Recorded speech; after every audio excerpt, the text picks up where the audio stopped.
पहली लहर कोरोना की जानलेवा साबित हुई। दूसरी लहर में हमने देखा कि कैसे हर तरफ बेबसी की, लाचारी की तस्वीरें हमें दिखाई दी। अब तीसरी लहर के लिए विशेषज्ञ कह रहे हैं कि हमें अपने बच्चों को सुरक्षित रखना है।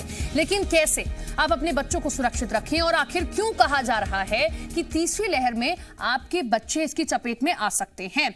तो देश में कोरोना संक्रमण के मामले लगातार घट रहे हैं, लेकिन बच्चों पर तीसरी लहर का खतरा अब भी बना हुआ है। दूसरी लहर में इस बार न सिर्फ ज्यादा उम्र के लोगों के साथ ही बड़ी संख्या में बच्चे भी कोरोना संक्रमित हुए हैं।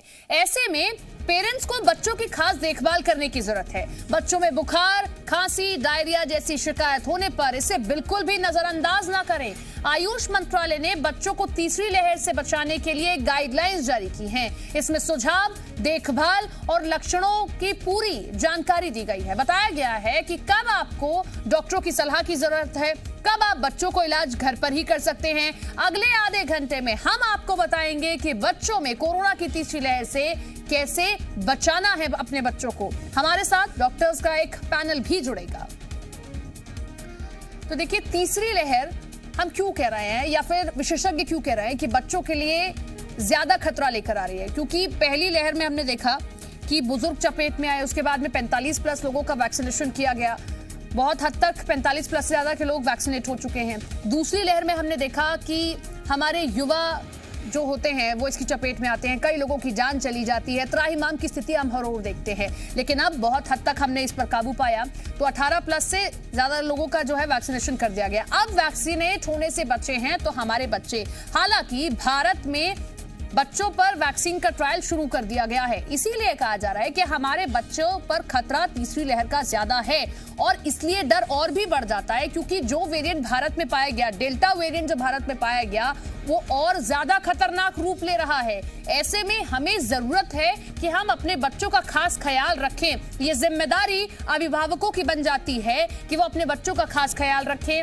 ये जिम्मेदारी डॉक्टर्स की बन जाती है कि किस तरीके से बच्चों का और ज्यादा ख्याल रखना है। हालांकि हमने देखा कि डॉक्टर्स लगातार लोगों को सचेत कर रहे हैं। इस खास शो के जरिए भी हम आपको बताएंगे, हमारे साथ डॉक्टर्स का एक खास पैनल जुड़ेगा जो ये बताएगा कि आप अपने बच्चों को कोरोना की इस तीसरी वेव से कैसे बचा सकते हैं। उनकी डाइट में आप क्या कुछ जो है शामिल करें ताकि उन तक न्यूट्रिशन भी पहुंचे और आपके बच्चे हेल्दी रहें, और कोरोना से जंग लड़ने में आप लोग अपने बच्चों को बचा सके। हालांकि आयुष मंत्रालय ने भी गाइडलाइंस जारी की हैं कि अगर आपका बच्चा संक्रमित हो भी जाता है तो आपको कब डॉक्टर के पास जाना है, क्या आइसोलेट रहकर आपको घर पर करना है। तो हमारे साथ में खास मेहमान जुड़ रहे हैं, उनका तारुफ आपसे कराते हैं। Doctor Sushil Kumar, senior consultant paediatric, Apollo hospital Bilaspur से हमारे साथ जुड़ रहे हैं। Doctor Virendra Sharma, child specialist, हमारे साथ जुड़ गए हैं। आप दोनों का बहुत बहुत स्वागत है जी मध्य प्रदेश छत्तीसगढ़ में। डॉक्टर सुशील कुमार, मैं आपके पास आना चाहूंगी।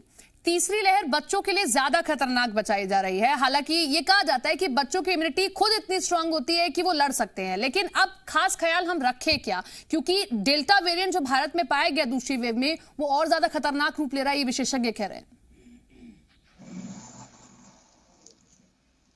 देखिए, तीसरी लहर में जब बच्चे भी अफेक्टेड होने की संभावना इसलिए ज्यादा है क्योंकि तब तक जो बड़े लोग हैं, ऐसी संभावना है कि उन लोग के टीके लग चुके होंगे, तो बच्चे अनप्रोटेक्टेड हैं। लेकिन उसके लिए हम करें क्या? इसमें जानकारी ही बचाव है। उनको ये देखना होगा कि उनके घर में, जिनके घर में बच्चे हैं, उनके सारे एडल्ट्स जरूर टीके लगवाएं, पहला। दूसरा, वो डेंजर साइंस को पहचाने कि सिर्फ कोरोना हो गया है, कोरोना टेस्ट पॉजिटिव आ गया है, तो उसके कारण परेशान नहीं हो। देखें कि डेंजर साइंस क्या है।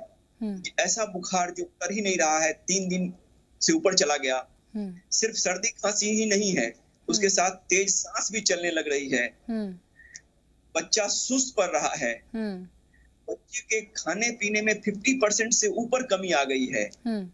यदि बच्चा पिएगा भी नहीं तो यूरिन कम होगा, यानी 6 घंटे में भी एक बार यूरिन नहीं हो रहा है, तो ये भी एक डेंजर साइन है। तो पालकों को डेंजर साइन पहचानना होगा उसी से उनका घबराहट कम हो सकता है। साथ थर्मामीटर के साथ साथ वो एक घर में, आजकल हर घर में तकरीबन उपलब्ध है ही, पल्स ऑक्सीमीटर रखें और उसमें बच्चे के शरीर में ऑक्सीजन की मात्रा कितनी है उसको भी नापने आना चाहिए। यदि वो सीख जाते हैं और उसमें देखते हैं कि 94% से कम, 94% से कम है, तो वो भी एक डेंजर साइन है। तो यदि हम जानकार रहेंगे तो हम घबराएंगे नहीं तो हम हर चीज के लिए हॉस्पिटल दौड़ेंगे। तो मैंने बताया कि एक तेज बुखार जो आम बुखार की दवाइयों से उतर नहीं रहा है, लंबा खींच रहा है, 3-3 दिन चल रहा है, सर्दी खांसी के साथ साथ तेज सांस चलना शुरू हो गया है। इसमें एक फार्मूला यदि याद रख सके तो एक फार्मूला है 60-50-40 का। मतलब जो छोटे बच्चे हैं 1 महीने से कम के, उसमें 60 से ज्यादा प्रति मिनट सांस। जो इन्फेंट है यानी 1 महीने से 1 साल तक, उसमें 50 से ज्यादा। और जो 1 साल से 5 साल तक में है वो 40 से ज्यादा। इसको तेज सांस बोलते हैं। ये तेज सांस गड़बड़ चीज है, इसका मतलब कि उसको फेफड़े में संक्रमण पहुंच चुका है। उसी तरह से सुस्ती बताता है कि अंदर में डिहाइड्रेशन है या उसका नब्ज ठीक नहीं चल रहा है। नब्ज के लिए देखना है कि पल्स ऑक्सीमीटर में नब्ज भी दिखाता है कि कितना प्रति मिनट है। तो करीब 160 से ऊपर जा रहा है तो ये भी एक खतरे की घंटी है। तो ये तमाम चीजें, जी ये तमाम चीजें अभिभावकों को ध्यान रखनी है अगर उनका बच्चा कोरोना संक्रमित हो जाता है और आइसोलेट अगर है।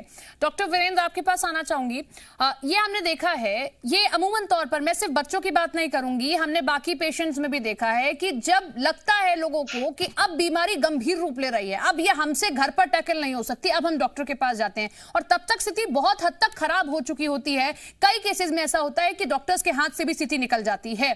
ऐसे में हम अपने बच्चों के लिए क्या खास सावधानियां बरतें? बच्चों के मामले में हम लापरवाही नहीं बरत सकते हैं, लेकिन बहुत हद तक आज भी देखा जाता है कि लोग घर पर तब तक ट्रीटमेंट करते रहते हैं, उसके बाद अपने बच्चों को बाहर लेकर जाते हैं डॉक्टर के पास।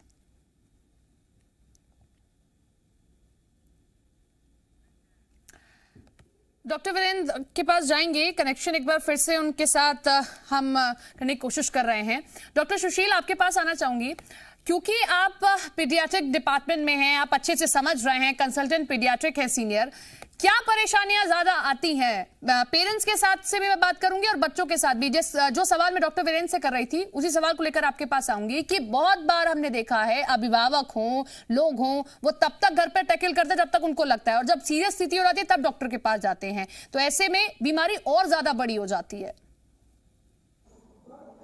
इसमें मैं यही कहना चाहूंगा कि गार्जियन को यदि सही लिखित शब्दों में बता दिया जाए कि ये डेंजर साइन है तो गार्जियन घबराएंगे नहीं और गार्जियन देर भी नहीं करेंगे, यानी जल्दी बेवजह भी नहीं पहुंचेंगे और देर से भी नहीं पहुंचेंगे।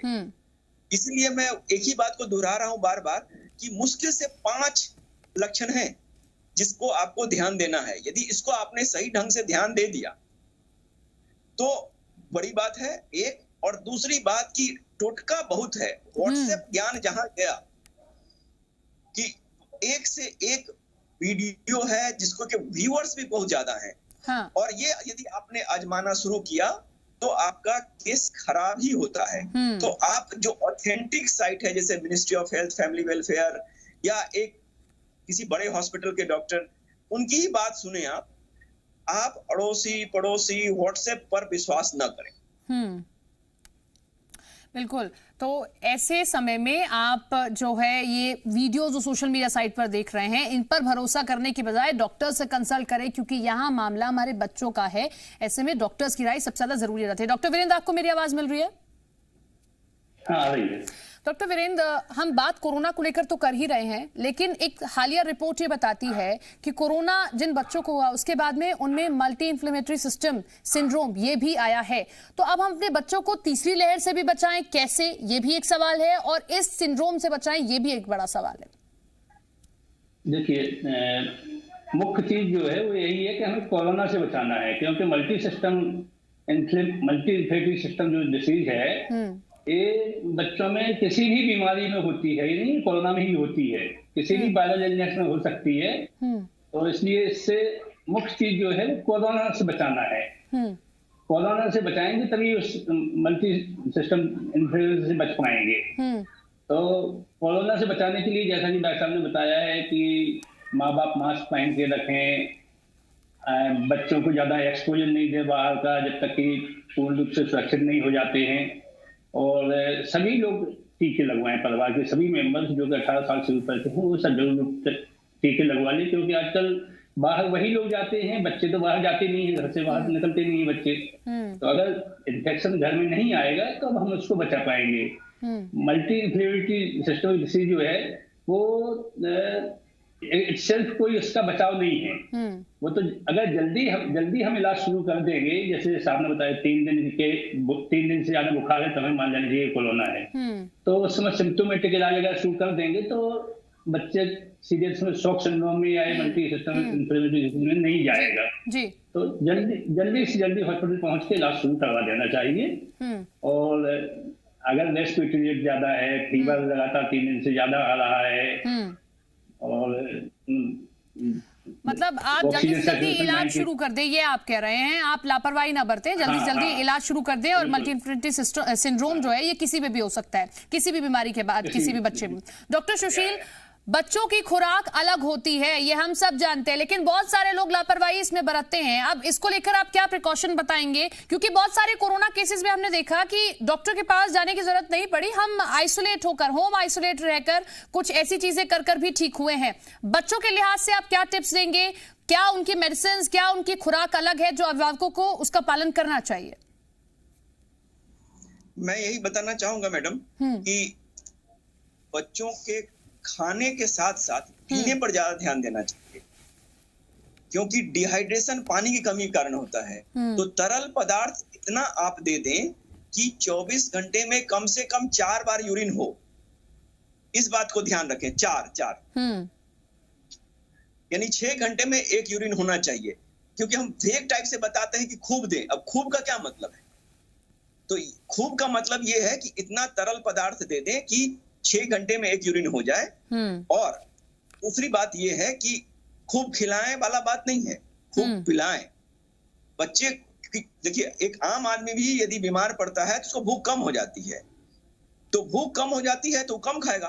तो आप जबरदस्ती खिलाएंगे तो उल्टी करेगा। तो आप उसको जबरदस्ती खिलाने के पीछे न लगे, थोड़ी थोड़ी देर पर थोड़ी थोड़ी मात्रा में पिलाने का कोशिश करें। वो पानी हो सकता है, वो ग्लूकोज हो सकता है, वो जूस हो सकता है। हमारा एम होना चाहिए कि बच्चा 6 घंटे में 1 यूरिन जरूर करे। इस पर ध्यान दीजिए। ये खान पान की बात हुई। और जो आप बोल रहे थे कि MIS-C भी हो सकता है, बहुत कुछ हो सकता है, तो आपको मैं बताऊं कि 90% बच्चे में कोरोना या तो बिल्कुल माइल्ड होता है या एसिम्प्टोमेटिक होता है, यानी घर पे इलाज हो सकता है। सिर्फ 10% को भर्ती की जरूरत पड़ती है, क्योंकि उनमें ऑक्सीजन की मात्रा कम हो जाती है, उनकी सांस तेज चलती है। और लेस देन 1% यानी 1% से कम बच्चे ऐसे होते हैं जिनको गंभीर बीमारी हो जाती है, जिनमें MIS-C भी है, जिसमें कि कई अंगों में तकलीफ आती है, उनको ICU की जरूरत पड़ती है। तो गार्जियन इस मामले में निश्चिंत रहें कि कब हम 90% वाले में हैं, यानी घर पे रहना है, कब हम 10% कैटेगरी में हैं, और कब हम लेस देन 1% वाले कैटेगरी में, जिसमें कि हमको तुरंत ICU जाना है। ये 90-10% वाला हिस्सा आप थोड़ा सा समझाएं, क्योंकि भारत में अभी भी जागरूकता की बहुत हद तक कमी हम देख रहे हैं। हाँ, मैं यही समझाना चाह रहा हूँ कि एक बच्चा जो बिल्कुल एक्टिव है, जिसको सिर्फ सर्दी खांसी बुखार है, लेकिन उसका सांस तेज नहीं चल रहा है, ये 90% वाला है। इसको घर में रहना है, बिल्कुल नहीं जाना है हॉस्पिटल। उसके बाद 10% वाले वो हैं जिनका सांस तेज चल रहा है और उसका ऑक्सीजन का मात्रा जो है सो 94 से कम, लेकिन 90 से ऊपर है, यानी 90-94 के बीच का है। तो 90 से 94 के बीच वाले को भर्ती की जरूरत है, क्योंकि ऑक्सीजन की कमी है। और एक तीसरा है जो बिल्कुल डल हो गया है, सुस्त, और उसका ऑक्सीजन का मात्रा लेस देन 90 है, 90 से कम हो गया, उसको अर्जेंट ले जाना है, क्योंकि उसको ICU की जरूरत है। तो जिस दिन आपने ये समझ लिया कि हम 90 में है कि 10 में है कि लेस देन 1 वाले में है, उस दिन आपका 90% प्रॉब्लम ऐसे ही सॉल्व हो गया। सिर्फ सर्दी खांसी बुखार 94% से ऊपर का ऑक्सीजन, घर में रहो। सांस तेज, ऑक्सीजन 90 से 94, हॉस्पिटल दौड़ो क्योंकि ऑक्सीजन लगेगा। और ऑक्सीजन की मात्रा 90 से कम, मतलब आप सीधा हॉस्पिटल पहुंच जाओ, आपको आईसीयू लगे। डॉक्टर वीरेंद्र, आपसे भी यही सवाल होगा। डॉक्टर सुशील, आपके पास भी आऊंगी डॉक्टर वीरेंद्र से बात करने के बाद। आप ज्यादा हमसे बेहतर समझ रहे हैं, तो हम चाहेंगे कि आप ये बताएं कौन सी प्रॉब्लम सबसे ज्यादा फेस करते हैं, अभिभावकों से जुड़ी भी और बच्चों से जुड़ी भी, और उसको लेकर आप जानकारी जनता को दें, हमारे दर्शकों को दें कि ये परेशानी हम सबसे ज्यादा देख रहे हैं या ये प्रॉब्लम सबसे ज्यादा अभिभावकों के साथ आ रही है, बच्चों के साथ आ रही है, और इससे दूर कैसे किया जाए, अभिभावक कैसे दूर करें। देखिए, अभी जो है बच्चों के ऊपर तो ज्यादा स्टडीज हुई नहीं है, बच्चों में ज्यादा बीमारी भी नहीं आई है, तो अधिकांश समझ जो हमारी बीमारी की है वो एडल्ट या एडोलेसेंट से ही है। बच्चों में तो एडल्ट का जो क्राइटेरिया है वही फॉलो हो रहे हैं अभी तो अलग से तो ऐसा कुछ नहीं है जो कि हम कहें, लेकिन बस ये है कि बच्चों को जब भी कोई तकलीफ होती है, जैसे फीवर आ रहा है तो 1-2 दिन फीवर आता है तो कोई बात नहीं, बच्चों में हर बीमारी में फीवर आता है। ये 1-2 दिन फीवर वाला और मैं समझना चाहूंगी, हमने बड़ों में ये देखा है कि 1-2 दिन फीवर आता रहता है, हम पैरासिटामोल ले लेते हैं या हम आइसोलेट हो जाते हैं, हम वेट करते हैं कि कोई और लक्षण तो नहीं है, लेकिन बच्चों के लिहाज से हम वेट नहीं कर सकते। तो क्या बच्चों में भी 1-2 दिन वेट करना चाहिए, फीवर आया या उसको कुछ और सिम्टम्स आए, या तुरंत उसका टेस्ट करा लेना चाहिए? बिल्कुल, अगर अकेला फीवर है तो देखिए 3 दिन तक तो वैसे भी टेस्ट पॉजिटिव नहीं आएगा, 3 से 5 दिन में ही टेस्ट पॉजिटिव आता है। जब शुरुआत होती है इन्फेक्शन की तो 3 से 5 दिन में ही टेस्ट पॉजिटिव आता है, शुरू में कराने का तो कोई मतलब भी नहीं है। दूसरा क्या है, औसतन एक बच्चे को साल में 4 से 5 बार वैसे ही बुखार आता है, किसी न किसी कारण से आता ही है। तो उसके लिए हम अगर हर चीज को हर बार उसको समझेंगे कि नहीं तो कोरोना हो गया, तो ये तो माने एक प्रकार से उसको बीमारी को ज्यादा बढ़ा के देखना है, ज्यादा उससे ज्यादा फैलाना है। तो अगर 1-2 दिन बुखार आता है तो सिम्टोमेटिक, जब तक कि जैसा कि बताया गया है, अभी डॉक्टर ने बताया कि जब तक रेस्पिरेटरी डिस्ट्रेस नहीं है, माने श्वास लेने में तकलीफ नहीं हो रही है, श्वास तेज नहीं चल रही है या उसका ऑक्सीजन सेचुरेशन कम नहीं जा रहा है, तब तक घबराने की बिल्कुल भी बात नहीं है। 2-3 दिन देख सकते हैं, अगर बुखार अपने आप ठीक हो जाता है तो कोई जरूरत नहीं है, वो जैसा बताया डॉक्टर ने कि 90% में कुछ भी करने की जरूरत नहीं होती है। अभी एडल्ट्स में भी यही था कि होम आइसोलेशन में रहिए, बुखार ठीक हो जाएगा, फिर जो भी तकलीफ हो उसकी दवाई खाते रहिए और 5-7 दिन में बिल्कुल ठीक हो जाते हैं। यही बच्चों में है। बच्चों में जैसा कि केवल जो खतरा MIS-C का बोल रहे हैं, केवल उसका और शॉक सिंड्रोम का 2 का ही खतरा ज्यादा है।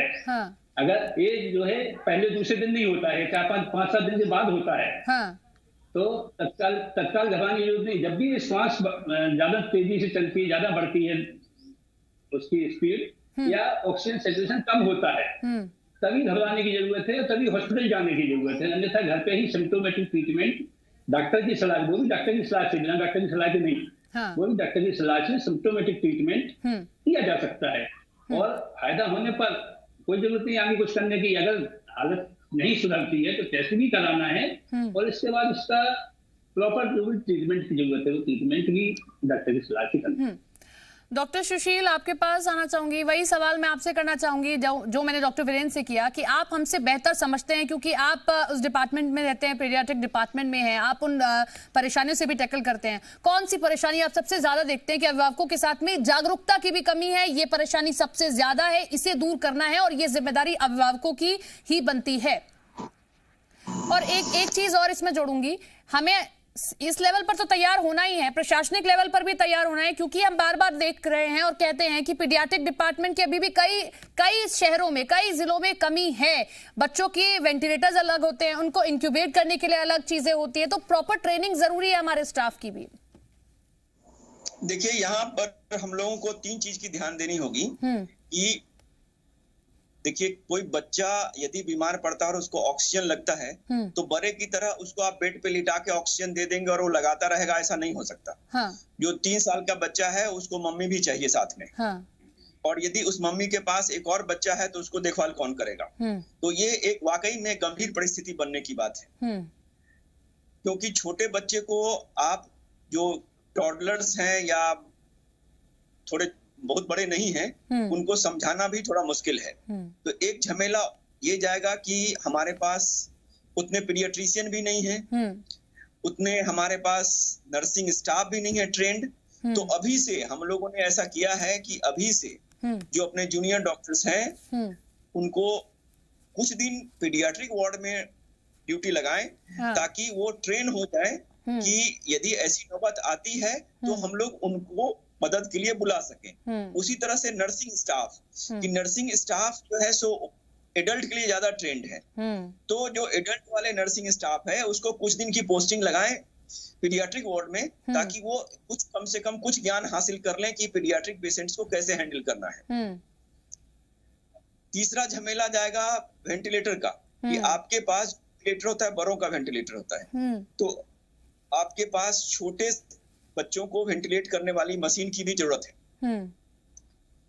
फिर चौथी बात आएगी कि जब जिस दिन नवजात पड़ेंगे बीमार,